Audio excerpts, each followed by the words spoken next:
absolutely beautiful astrology soulmates. It's me, Stormie Grace, and welcome to your weekly horoscope for the week of October 17th, where this week, you guys, I am absolutely thrilled to have content on this channel. It begins the real super nomadic point in my journey where I will be taking you guys with me, lots of different destinations set up to be traveling to this year. So we're going to experience the astrology around the globe this year, and I look forward to taking you with me. Right now I am recording at this absolutely beautiful beachfront, lakefront property here in Fort Collins, Colorado, and it's just been absolutely lovely. So I'll make sure there's some footage so that you guys can see a little bit of what's going on as I continue the travels. But we are traveling the globe this year, and I'm thrilled that you're going to be with me. Now, I want to talk about what's going on in this cosmic sky this week as we are inching our way towards Saturn coming out of retrograde, Scorpio season and eclipse, and ultimately leaving October, the 10th month of the year, and really reflecting back on, what have we accomplished this year? What has changed? Where do we feel like we have a little bit more clarity? But also, where do we feel like as we get to the end of this week, we have garnered a little bit more support, or we need to ask for a little bit more support for ourselves, because we're really moving in this vein of, the idea of continuing to work in ways that just don't serve our energy anymore, or to continue on in relationships or patterns that we are no longer growing in. I think that this is energy we're going to continue to find being very, very complicated, and we'll see much more sickness. We'll see much more mental health issue. There's just a lot of decline that is available if we are still continuing to stay in some old patterns, which is this idea as well that I don't believe that we're always broken, we're always trying to fix ourselves. I don't believe that at all. Simply certain seasons and certain timings just in the big cycles of human life show us that it really is time for us to get in there a little bit more, and the impending Scorpio season is certainly one of them. Now, the good news, I think, as we get to the end of this week is going to be when that eclipse rolls around for us. This isn't the first time we've seen it.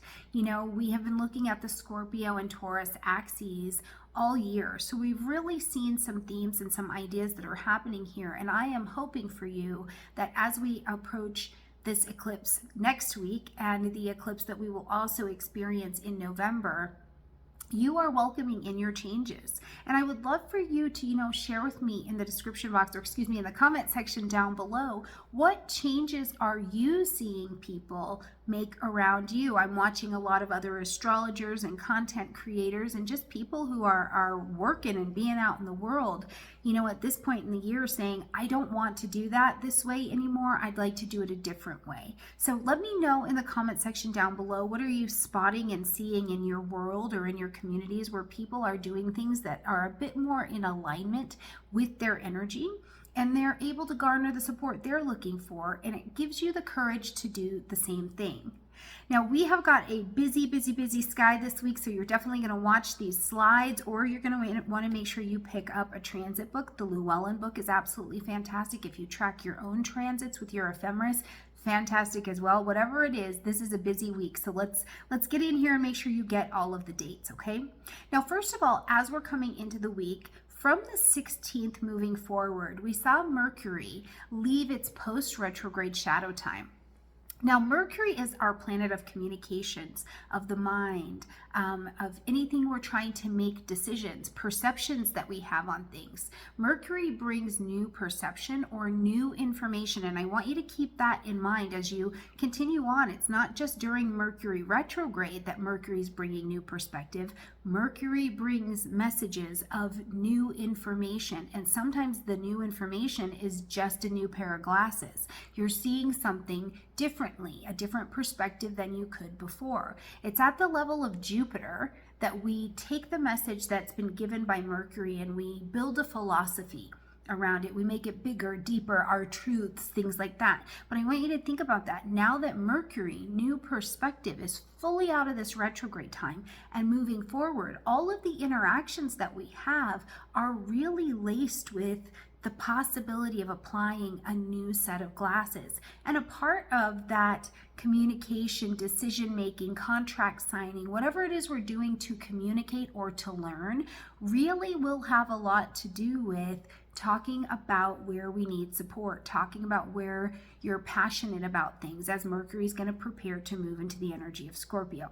But at this point, we're coming into the week with Mercury out of post-retrograde shadow in the energy of Libra. Fantastic energy for continuing to gather relationships in your life and to make decisions. Virgo season helped you be discerning about what the priority needs to be. Libra season is going to help you make the decisions about what brings balance, what brings pleasure, what brings beauty into your life. Libra is incredibly business savvy. So where are you needing to make decisions around business or the way that you're working? In your relationships, are you making some decisions that maybe bring more harmony or put things more into balance? Are you able to see someone else's perspective in a way that you couldn't before? This is the function of Mercury as it's traveling right now through this Libra energy, ready to move fully forward. Now, as we're coming in on Monday, we're coming in with a third quarter moon. First of all, we want to just kind of keep that in mind. And whenever we're looking at that third quarter energy, it's like, okay, breaking down. Things are breaking down. Like emotionally, I'm not holding on to the last 28 days as tightly as I was before. I can loosen my grip on my life just a little bit emotionally and allow a bit of release. Like the energy is going to come and get me. Things are going to change directions. It's okay for me to have a little surrender. So as you're traveling through Monday, I want you to breathe that energy in. Like, where is it okay for you to drop your shoulders down a little bit and have some surrender? And if you feel like you can't, this is the thing about a responsible astrology. If you feel like you simply cannot relax, you simply cannot surrender, you simply cannot loosen up, that's the space of the work. That's where you say, why can't I do this? And I really love the practice of asking the 5 whys. And I use this in my life. I use this with my children. My husband and I do it to one another, right? So it's when you're stuck with something or you're trying to figure something out, you say, why can't I relax? And then you'll give an answer. And then you say, okay, why? And you do this 5 times. And when you get to that 5th why, you usually have a very clear picture as to why you are stuck and what the root issue is. From the root issue, you can find resources that support that. You know, do you feel like you will lose control, and what happens if you lose control, and from there, okay? So I hope that's something that, is helpful to you, because this is a practice in my life all week long, right? Because it's like, well, what happened here? So as we're coming to that third quarter, though, I just want you to know that Monday's got that energy to provide for you. Now, we're also going to see here the sun in a trine with Mars. I like this because the sun is bringing light, heat, life, and vitality. You want to be seen here. You want to be doing something. You want, there's a motivated drive happening here with the sun dancing in Libra. And then we've got Mars over here in the energy of Gemini, right? So this is an air trine. So this is really about starting the space of new conversation, new ideas. Air signs are in the mind, new thinking, new action can be available here. But I will tell you, keep in mind that Mars is slowed down preparing for its retrograde at the end of the month. So it's not moving as quickly as it normally does. So while you can start some new things, and I absolutely encourage you to do so, just keep in mind that you're also going to review them over this next 7 months until we really see Mars getting out of this Gemini energy in March of 2023. And there's nothing wrong with that. There's absolutely nothing wrong with it. Information, situations, experiences, people, challenges, opportunities have been called into your life, and you have been making moves and taking action on them. And now you get to bring this new perspective, bring a different idea, bring this empowered sense of yourself to some kind of new beginning that you're going to take action on from here moving forward. It's really a lovely energy. Now, the other thing I do think of when we're dealing with Sun Mars, is the Sun, I think, a lot about the body, the physical body in general, your own vitality and how you move and how you groove and how you work. And Mars, a very passionate, sexual, driving kind of energy as well. So, I'm wondering, for some of you out there, what is it looking like right now to have different ideas around sex and sexuality? And, is your sex drive up? Is your sex drive down? We're all adults here. Be responsible and respectful, please. But we're all experiencing these different levels of that root chakra vitality that is awakened as well. So I'm really curious what that trine is bringing up for you guys as well. So let me know in the comment section down below. Okay, as we close out the day on Monday, we're going to see the moon move into the energy of Leo, and that's very lighthearted. That's a very lighthearted moon, okay?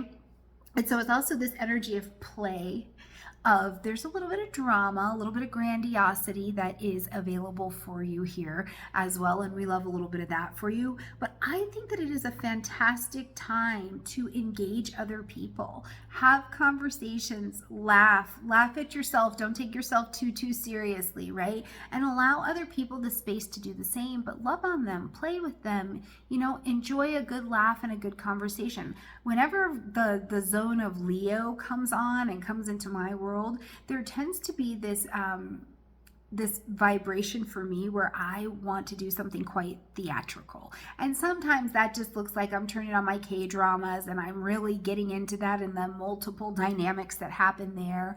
Or I want to go see something and I want to put my body in physical spaces that feel playful or feel really different to explore. So I'll be interested to see what that looks like for you this week. But just know, as we're closing out Monday, we've got that beautiful moon moving into the energy of Leo. Now, Tuesday brings a Venus-Mars trine. And when the lovers are in conversation with each other, especially an easier one, we can get a lot done here, okay?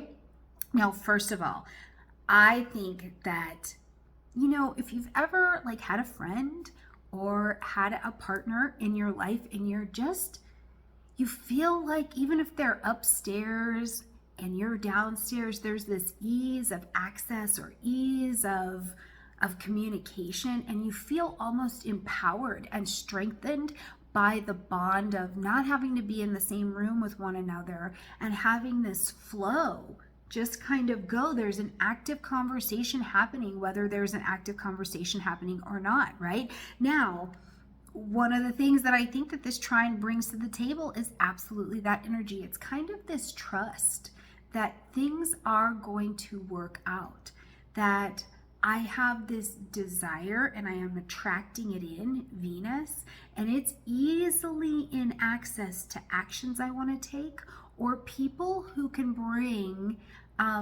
their own actions or their own networking energy to my table, and we can work it out together. There's this real benefit of working with others that I think comes with this energy as well. Now, one of the other things that I want you to be mindful of with Venus and Mars is in this trine, it can be so easy. The energy can just be so easy that you almost miss it.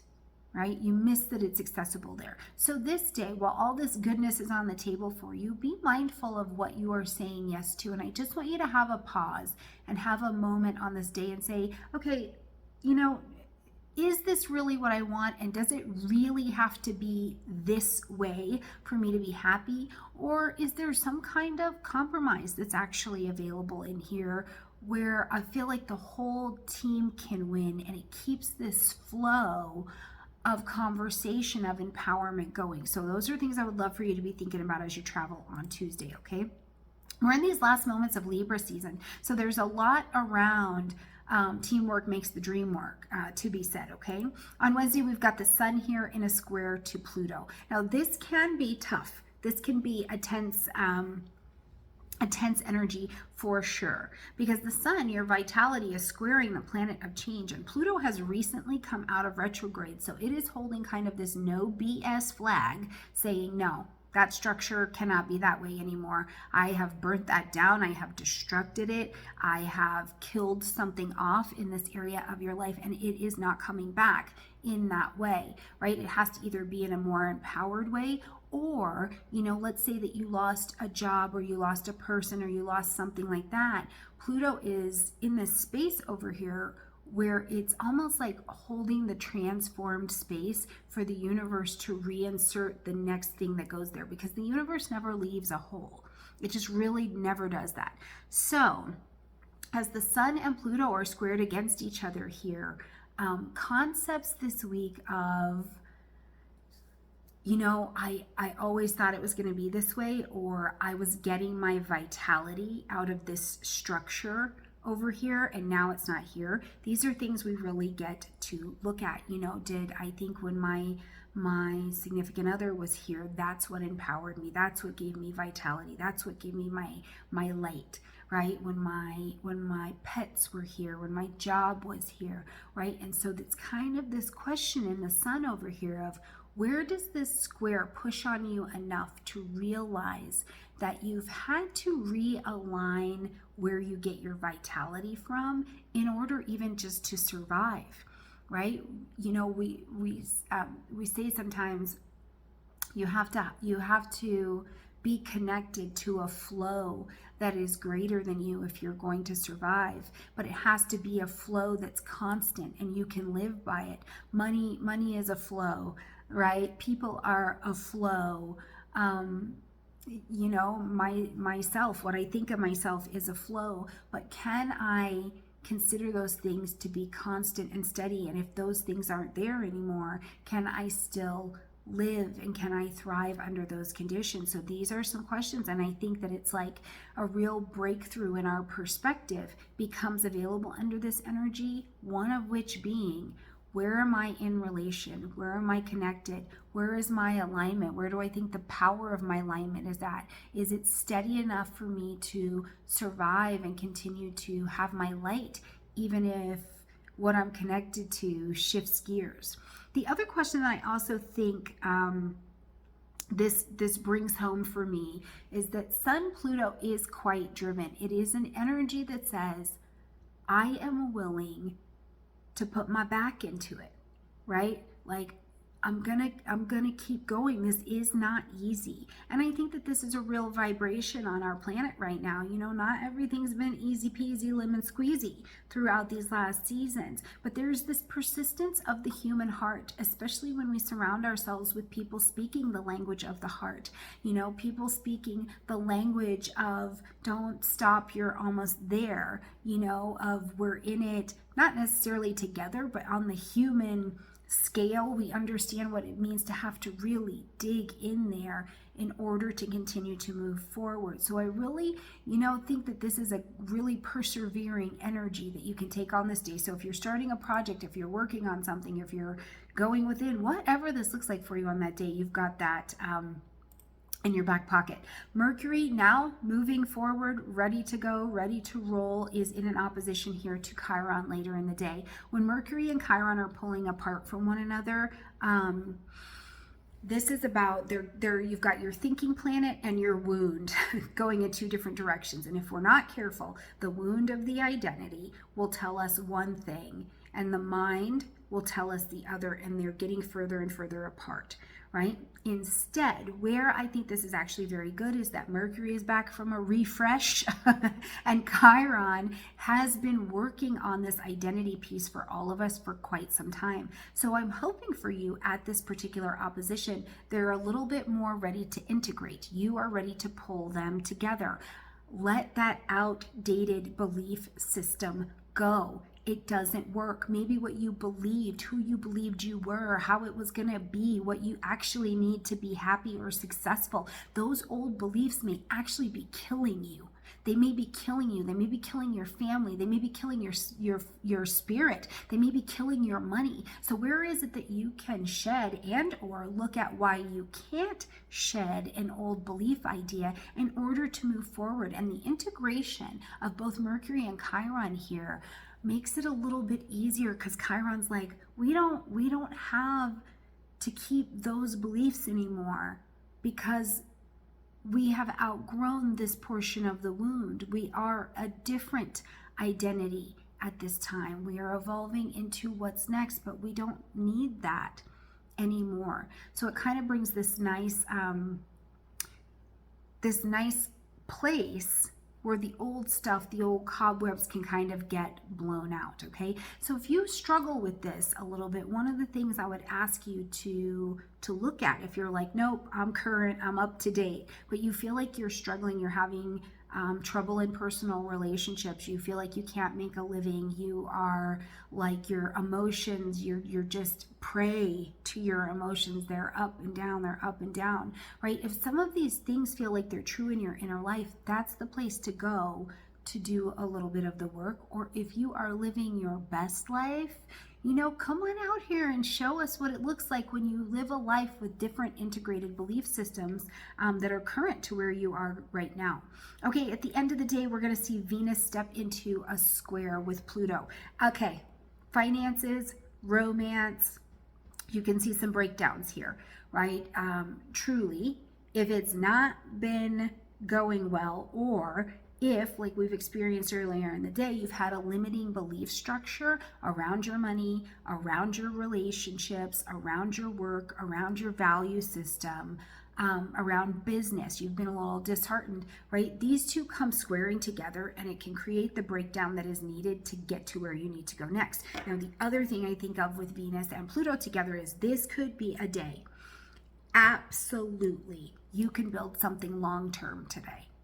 You can build something so absolutely long-term under a Venus-Pluto square. Not everybody likes that aspect, and some are like, it's fated, it's karmic, it's going to be really hard, and I tend to agree. There is something so long-term about that aspect that it tells me that you are going to put some perseverance into it. But what do you want in this area? What do you want? What are you working on? Who are you trying to be? Are you looking at trying to love and embrace yourself for the long term with this whole new identity in a whole new world that we are experiencing? If that's what it is, fantastic. If it's building long-term wealth, if it's building emotional security or freedom, right? What is it that is passionately kind of bubbling down there for you, that you're getting the opportunity to have the expression of, I will work on this, I am willing to build into this long term? Because it's a very VIP energy when you get to the other side. Like, you're like, you can't tell me anything, I built some emotional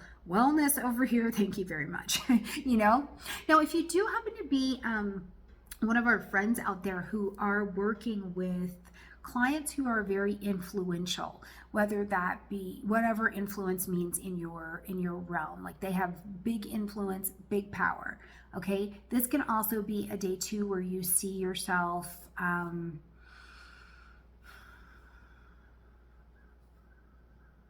be honest. Whoever you're working with, whatever you're doing in business, be honest, okay? Because there's a lot of influential energy where we're going to see things rising to the surface, and honesty is the ticket, okay? All right, that is so much. Wednesday is a busy day. Wednesday is traditionally a Mercury day, lots of communication, and so we're going to be experiencing that. Monday, Tuesday, definitely Wednesday. Okay, when we get to Thursday, we see the moon move into the energy of Virgo, getting a little bit more discernment, but also this sense on Wednesday where we're moving into service. It's a time where I offer you, or I invite you at this moon cycle, do earthy things. Get your fingers into a flower pot, get your feet outside into some soil, make a little meal for yourself that is really healthy, nutritious, loaded with spices, right? Be very Virgo about things. Clean up, tidy up your house, do practical things. We don't always have to go out here and save the world, but it's a time in the month where you can go, okay, for 2 days, I'm going to put my hands on the things in this house that need to be finished. I'm going to actually vacuum out my car. I am going to put my desk back together. I am going to organize my hair ties. Whatever it looks like, give yourself 2.5 days to step back into the wellness and the service of your own space and be, tending to it. When we get to Saturday, we've got the sun in a conjunction with Venus. We're also going to see Mercury in a trine to Saturn, and Saturn is coming direct. So it is a busy day. Now, the sun in the conjunction with Venus. First of all, throughout October, the sun and Venus are just right there together. They're just right there together all month long. So they really have this beautiful dance. But here is when they really close in. And it's this energy that I think, first of all, Venus, sun, it can just be nice. It can just be a really, it can just be a really nice transit. It can be really nice energy. It's about comfort. It's about beauty. It's bringing a lot of that to the table. But more than anything, what I would ask you, I guess, about this Sun-Venus interaction, since Venus is, she's an evening star now instead of a morning star. Sasha Rose was talking to us about that. You know, what was going on for you January 9th of this year that was just beautiful? It was nice, maybe even a little bit confusing. There were some other aspects available at the time, but you were working on your relationships, you were working on your money, you were working on how do I relax, how do I let my systems adjust and have relaxation and have beauty and have pleasure in my life. What were the themes that were going on for you around January 9th at that time? I would look at that, okay? Now, when we see Mercury in this trine to Saturn, who's getting ready to come out of this retrograde, Mercury is like, listen, Saturn, I found out all this stuff during retrograde. I've got tea, like I've got information, right? So as Mercury and Saturn come into this trine, it is a great energy for like, not the deep focus that we're going to see when Mercury gets into Scorpio, but it's like, okay, hold on. Let me put what I know, let me put the information I've gathered into practice or into use. I like to think of practical program of action, right? Like what can you do that is, yes, it's very esoteric, your soul is going to change. I love that for you. But what can you do that is just a practical action that you can take on today? Can you be kind to somebody? Can you shut your mouth when your significant other suggests something you don't necessarily love? Like what can you do that you have learned during the Mercury retrograde will bring more balance, more beauty, more harmony, more seeing other perspective into your life, and that is going to really serve you long term. You know, are your bills current? Have you sat down to organize and pay your bills? That's a very Mercury Saturn conversation, and they're both totally into it, which is really funny. It's a great day, I think, for signing contracts. It's a good day. It's a good day for signing contracts, especially if it is on something that you had been looking at before. You know, were you waiting to officially launch that business until Mercury got out of retrograde or something like that? Then it's really great. I think if you wanted to sign a brand new contract or you were taking something on, if you can just wait until next week. Yes, we're coming into the eclipse, but if you can let Saturn have this station, I feel like Saturn still needs a little bit of room. And it is an outer planet, yes, but it's a social planet. But I still think that Saturn needs a little room to make that transition and turn around, which it will do later at 18 degrees of Aquarius. We'll see Saturn come direct. Now, flashback in your mind to June 4th of 2022. What was what was Saturn whipping into your life in Aquarius at 25 degrees of Aquarius? What was happening? What were the themes? What was going on for you? Go right back to that time, because that's when Saturn went retrograde. So you would have been called back in to say, okay, now listen, I have shown you some structures in your life.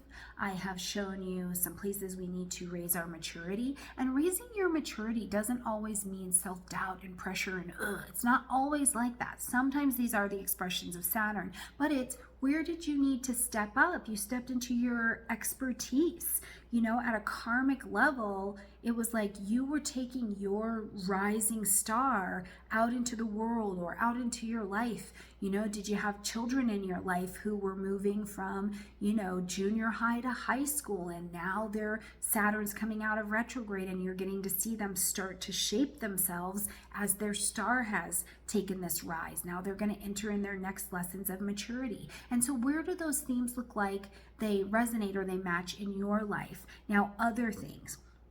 Saturn is in Aquarius, so at a social level, at a technical level, at an innovation level, at the level of a tribe where you are taking very seriously what you're interested in and then gathering support from tribes around you to help you do that, right? Like be appropriately aligned with the people who are helping you move in the direction of your light and your passion. You know, stop taking your car to the dentist, that kind of thing. Yes, you may have been a part of that group for 100 years, but if they don't want to talk about astrology and you're finding out you're an astrologer, You maybe have to go, right? So these are some of the themes, but whatever happens when we step into that maturity, that timelessness that Saturn says, I reward maturity, I reward crystallizing lessons. There is this freedom. There is this freedom in this space where you're looking at your life and the dreams that you have from a different viewpoint, and you're like, oh, I understand my next steps, or oh, I'm willing to talk about, Scorpio season coming on, what I really desire or what I'm afraid of, so I can have help on to move into my next steps. It's an absolutely fantastic energy. Now we get to the 23rd, and hello, Venus into the energy of Scorpio, Sun into the energy of Scorpio. Happy birthday, Scorpios. We're ready to get in here. Now, Scorpio, yes, it is carrying our hell and back energy. We're gonna get deep. We're not hanging out at the surface. We're not even hanging out at middle ground, okay? We are in the roots and the weeds of things, because that's where stuff gets done when we're in Scorpio season, right? We have to do the pruning. We have to do the, some stuff is dead down here. But we also have to do the CPR on some of our dreams and some of the things that we really want and that we really desire. I had a really, really profound conversation with a client a couple weeks ago who said I could share. But as we are approaching more and more through the year, as we've been walking together and we're approaching the Scorpio season, you know, one of the truths she really had to tell about the relationship that she was in is that she keeps taking actions to, you know, maybe hoping that things are going to change or change the corner, or, you know, the energies are just going to shift. But down in the deep depths of her own desire, she just doesn't want to participate here anymore. And that is the kind of stuff we're talking about. We're talking about, you know, the fear and the deep hurt of our mortality, but we're also talking about, I'm really good at something that I do and I have the desire to do it, right? I have the desire to awaken from the depths of who I am up. Now, I also think that it's a fun time, like on a very easy, practical level, to awaken yourself through the mysteries of the world that are around you. Do you want to watch some crime TV? Okay, like if that is what lights you up, or I talked a few weeks ago about watching Winx, this magical fairy series, you know, what is it in the mysterious realm that you're interested about? And it doesn't have to be dark and death. It doesn't have to be any of those things. I watch YouTube, and I watch these channels where they're talking about the histories of like first ladies, or they're talking about the history of bugs. I really recently watched one on the history of spices. You know, like what is the mystery that you are interested in that you get to go explore? Now, the last thing I want to say is we're here in Scorpio season is do not miss the sacred, deep, juicy, sexual and sensual energy that is available in this season. And remember, we create life from that sexual energy, and it's the kind of life where, yes, we create people, but we create jobs, we create relationships, and in some cosmic way, I believe we create worlds. We create a connection with all this that we don't in any other energy in our zodiac. So I don't want you to miss out with that. And if this is a season for you as we come into Scorpio where there is sexual pain, there is a need for a different kind of sexual reckoning or healing or exploration, love yourself through it and find people who can love you while you're doing that work as well. For the rest of you, if you're in a different place and this is just about some good old-fashioned sexual healing through connecting with yourself or your partner, yes, all the yes, you know, like in all of my Taurus wisdom, I grant you a pass to enjoy the beautiful function of your sexuality as well without separating it from your wholeness and your being, okay? You guys, what a week. I think there's a lot going on. You can tell I'm super relaxed. This was a very long weekly, so hopefully you put it on podcast style and you were just listening. But yeah, I'm dropping down in here with you. Looking forward to bringing you guys some more content. I hope you have a gorgeous week. watch your October 22 horoscopes. There's an extended horoscope up on the podcast as well. So much going on. There's just so much going on. Hopefully you're doing well. I love you, and I'll see you next week. Bye, everybody.